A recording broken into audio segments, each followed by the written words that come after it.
तो अब हम पढ़ेंगे डिकम्पोजिशन की प्रॉपर्टीज के लिए। तो आज हम सबसे पहले देखेंगे कि लॉसलेस जॉइन हम किसको बोलते हैं। लेट्स से हमारे पास एक रिलेशन है R एंड उसको हमने डिवाइड कर दिया है कुछ सब रिलेशंस में। Okay, let's say till Rn।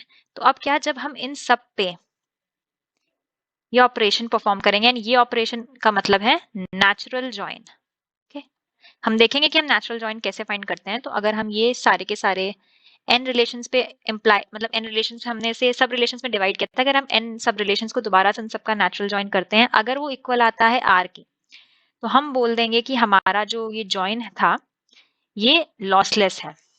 And अगर जब हम जॉइन करते हैं उसके बाद जो हमारे पास फाइनल टेबल आती है वो सुपरसेट होता है r का, तो हम बोल देंगे हमारा ये जॉइन जो है लॉसी जॉइन था। एंड इस केस में हमारे पास स्पूरियस टपल्स आती हैं, जो हमारे पास कुछ एक्स्ट्रा टपल्स आ जाती हैं उनको हम स्पूरियस टपल्स बोलते हैं। अब सबसे पहले हम देखते हैं कि हम नेचुरल जॉइन कैसे फाइंड करते हैं।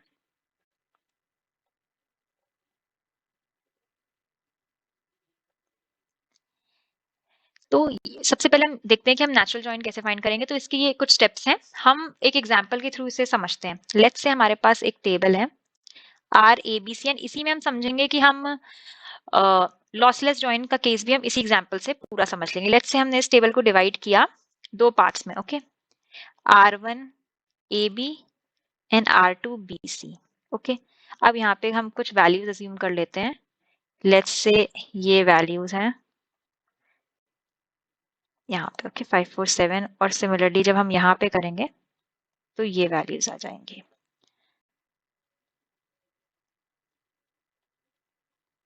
अब सबसे फर्स्ट स्टेप क्या है, हम इसका क्रॉस प्रोडक्ट करेंगे इन दोनों टेबल्स का। यानी कि जब हम इसका क्रॉस प्रोडक्ट करेंगे तो हमारे पास डेटा कुछ इस फॉर्म में आ जाएगा। ये दूसरे टेबल का B कॉलम एंड ये दूसरे टेबल का C कॉलम।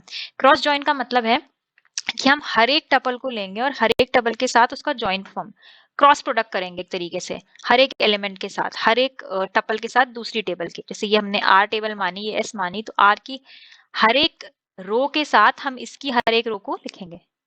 लेट्स सी, जैसे 1 5 और इधर हमने फर्स्ट रो ली तो 5 5, फिर 1 5 हमने सेकेंड रो ली तो ये 5 4 एंड सेकेंड, फिर 1 5 लिया हमने इधर एंड फिर से 8 7। अब हम ये सबके साथ करेंगे। ओके, तो मैं इसे जल्दी से लिख देती हूँ।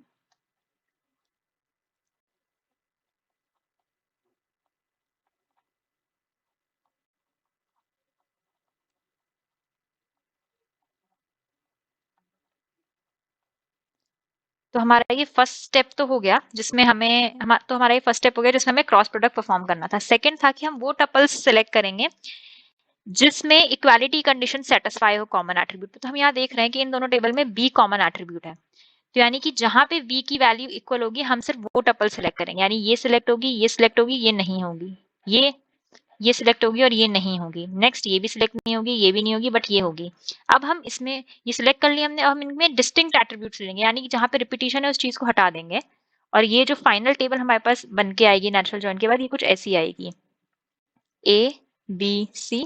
तो यहाँ से हमने 1 5 5 लिया, 1 5 4 2 5 2 5 5 है पहले, देन 2 5 4 है एंड लास्ट में हमारे पास आता है 3 8 7। अब हम चेक कर सकते हैं कि 155 हमारे पुराने रिलेशन में प्रेजेंट था, लेकिन 154 नहीं था, 255 भी नहीं था, 254 था, ये था। तो ये जो दो एक्स्ट्रा टपल्स आई, ये हमारी एक्स्ट्रा टपल्स हैं, इन्हें ही हम बोलते हैं स्पूरियस टपल्स। और क्योंकि ये स्पूरियस टपल्स हमारे पास आई, इसका मतलब ये जो था हमारा जॉइन लॉसी नहीं था। It is a lossless, sorry,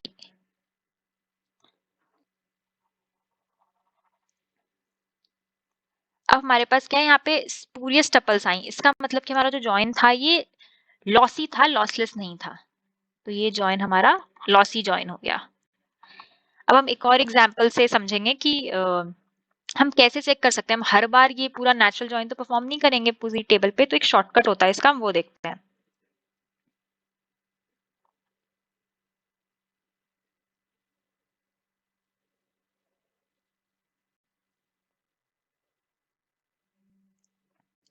let's say हमारे पास एक टेबल दे रखी है RABC जिसमें हमें एफडी सेट दिया हुआ है, ए गिव्स बी एन, इसको हमने ए डिटरमाइंस बी एन, इसको हमने दो पार्ट्स में इस टेबल को सब रिलेशंस बनाए हैं हमने, ओके, सब टेबल्स ये, एंड सेकेंड है हमारी दिस। तो सबसे पहले हम क्या करेंगे, इस रिलेशन का कैंडिडेट की निकालेंगे। तो यहाँ पे अगर हम देखते हैं तो कैंडिडेट की ए है, क्योंकि ए के क्लोजर में सबसे पहले ए भी आ रहा है, बी भी आ रहा है, तो जो यहाँ पे सी के हो जाएगी वो ए हो जाएगी। अब हम चेक करेंगे कि यहाँ पे कॉमन एट्रीब्यूट कौन सा है।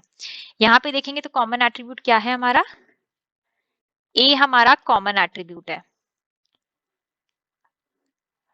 अब इस जॉइन के लॉसलेस होने के लिए जो हमारा कॉमन एट्रीब्यूट है वो या तो R1 का या फिर R2 की सुपर की होनी चाहिए उसको। अब हम यहाँ पे अगर देखें तो अगर हम A का क्लोजर लिया था हमने भी, तो हमारे पास क्या आया था, B आया था, यानी जो हमारा A है वो इस रिलेशन की सुपर की है, ओके, सुपर की यहाँ पे A है, यानी कि ये जॉइन हमारा लॉसलेस हो गया। तो दो कंडीशंस होती हैं लॉसलेस जॉइन के लिए, सबसे फर्स्ट कि एक कॉमन एट्रीब्यूट हो, ओके, एंड सेकेंड कंडीशन कि common attribute should be super key of any relation, any of the two sub relations का जो हमारा कॉमन एट्रीब्यूट है उसको सुपर की होना चाहिए। अब हम पुराना एग्जांपल लेते हैं और इससे टेस्ट करते हैं। जो हमने उसमें हमने क्या किया था, हमने R1 I guess A B, हाँ, और R2 बी सी, इनमें डिवाइड किया था। अब यहाँ पे कॉमन एट्रीब्यूट क्या आ रहा है, हमारे पास B आ रहा है। जब हम B का क्लोजर लेते हैं इस रिलेशन में तो हमारे पास सिर्फ B आएगा, यानी B किसी की भी सुपर की नहीं है। इसका मतलब ये हमारा लॉसी डिकम्पोजिशन हुआ, ओके। अब हम नेक्स्ट में देखेंगे कि हम कैसे चेक करते हैं डिपेंडेंसी प्रिजर्विंग का केस। आज हम देखेंगे कि जो हमने डिकम्पोजिशन किया है वो डिपेंडेंसी प्रिजर्विंग है कि नहीं। कल हमने लॉसी डिकम्पोजिशन के बारे में देखा था या लॉसलेस डिकम्पोजिशन के बारे में। आज हम देखेंगे जो सेकेंड रूल होता है चेक करने के लिए, वो है हमारा कि जो हमने डिकम्पोजिशन किया है वो डिपेंडेंसी प्रिजर्विंग है कि नहीं। तो लेट्स से हमारे पास एक रिलेशन है, हमने उसे वही सब रिलेशंस में डिवाइड किया है, लेट्स से टिल Rn, और हर सब, और फिर इस वजह से एफडी सेट भी डिवाइड हुआ, इसका FD set F1 F2 and till Fn। तो हम कब बोलेंगे कि जो हमारा ये सब रिलेशंस बने हैं डिपेंडेंसी प्रिजर्विंग है, तब जब इन सब का, जब हम अगर हम यूनियन लेते हैं तो ये इक्वल आ जाए जो हमारा R का जो एफडी सेट था उसके, तब हम बोलेंगे कि हमारा जो डिकम्पोजिशन हुआ है वो डिपेंडेंसी प्रिजर्विंग है। एंड अगर ये सबसेट आता है F का तो ये डिपेंडेंसी प्रिजर्विंग नहीं होगा। लेट्स टेक, हम एक एग्जांपल लेते हैं और फिर इन्हीं स्टेप्स को फॉलो करके चेक करते हैं एक रिलेशन के लिए। लेट्स से हमारे पास रिलेशन है ABCDE एंड उसका एफडी सेट गिवन है ये D implies BE। तो हमारा यहाँ पे सबसे फर्स्ट स्टेप क्या है कि हम सबका हर एक एट्रीब्यूट का क्लोजर लेंगे यहाँ पे। तो सबसे पहले हमने A का क्लोजर लिया तो इसमें A B C D E सारे एट्रीब्यूट्स आएंगे। B का क्लोजर लिया तो इसमें B C D E आएगा। C का क्लोजर लिया तो उसमें C D B and E आएगा। फिर हमने D का क्लोजर लिया तो उसमें D B E and C आएगा, एंड E का क्लोजर लिया तो उसमें सिर्फ E आएगा। अब नेक्स्ट लेट्स से हमने डिकम्पोज किया है इसको इन रिलेशंस में। एक रिलेशन है जिसमें हमने AB में डिकम्पोज किया है, सेकंड में BC, थर्ड रिलेशन जो है हमारा CD है, एंड फोर्थ जो है सब रिलेशन वो DE है। तो अब हम देखेंगे कि ये डिकम्पोजिशन जो हुआ है वो डिपेंडेंसी प्रिजर्विंग है या नहीं। सबसे पहले हम इसमें क्या करेंगे, अब हमने क्लोजर तो सारे एट्रीब्यूट्स का ले लिया, नेक्स्ट हम सारी नॉन ट्रिवियल एफडीज लिखेंगे रिस्पेक्टिव डोमेन। यानी अब जैसे ये ए बी है तो यहाँ पे नॉन ट्रिवियल एफडीज कौन कौन सी हो सकती हैं, ए डिटरमाइंस बी और दूसरी बी डिटरमाइंस ए। लेकिन हम सिर्फ वही डिपेंडेंसी लिखेंगे जो इस एफडी सेट से इम्प्लाई हो रही हो। तो ए के क्लोजर में बी आ रहा है यानी ये तो इम्प्लाई हो रही है, बट ये यहाँ पे हमारे पास ए नहीं आ रहा है यानी ये हम नहीं लिखेंगे यहाँ पे।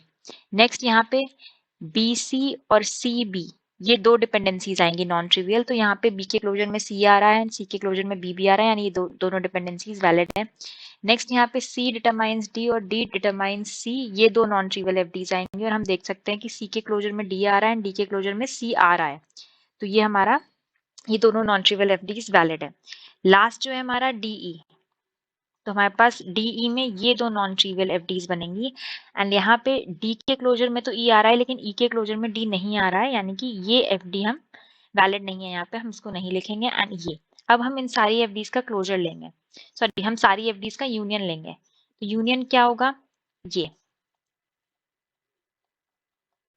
D, C determines D, D determines C and D determines E। अब हम चेक करेंगे कि ये जितनी भी एफडीज हमारी यहाँ पे जो मेन हमारा रिलेशन था उसमें लिखी है, क्या ये सब की सब यहाँ पे प्रेजेंट है। हम ये सारी इन सारी डिपेंडेंसीज को जो ये मेन रिलेशन की थी हम इनसे डिटरमाइन कर सकते हैं। लेट्स से सबसे पहले यहाँ पे है A डिटरमाइंस B, तो ये तो हमारी यहाँ पे प्रेजेंट है, ये प्रेजेंट है। B डिटरमाइंस C भी डायरेक्टली प्रेजेंट है। C डिटरमाइंस D भी डायरेक्टली प्रेजेंट है। D डिटरमाइंस BE, तो हमारे पास इसका क्या मतलब हुआ कि D determines B and D determines E। अगर हम इसे ब्रेक करें तो हमें यहाँ पे हमारे पास D लॉजिकली डिटरमाइंस E, ये तो प्रेजेंट है, बट D डिटरमाइंस B हमें डायरेक्टली नहीं दिख रही। तो हम क्या करेंगे, यहाँ पे D का क्लोजर ले लेंगे। D का जब क्लोजर लिया तो उसमें कौन कौन सी एट्रीब्यूट्स आ रहे हैं, सबसे पहले D खुद, फिर C, then E and then C से B, यानी कि D डिटरमाइंस B भी हमारे पास है। यानी ये सारी की सारी जो मेन रिलेशन की एफडीज थी वो हम इन सब रिलेशंस के एफडीज का यूनियन लेने के बाद डिराइव कर पा रहे हैं। यानी कि ये जो है डिपेंडेंसी प्रिजर्विंग हुआ, ये जो हमने डिकम्पोजिशन किया वो डिपेंडेंसी प्रिजर्विंग हुआ। अगर एक भी एफडी इस रिलेशन की जो हमारा आर रिलेशन था जिसको हमने डिवाइड किया था, हम अगर वो डिटरमाइन नहीं कर पाते तो ये डिपेंडेंसी प्रिजर्विंग नहीं होता। अब नेक्स्ट हमने नॉर्मलाइजेशन में देखा था कि हमारे पास ये 4 नॉर्मल फॉर्म्स होते हैं, 3NF, BCNF। तो जो भी टेबल इन सारी जैसे अगर कोई टेबल है 1NF में है या 2NF में है, 3NF में है, BCNF में है, तो वो टेबल हमेशा एक लॉसलेस जॉइन में होगी।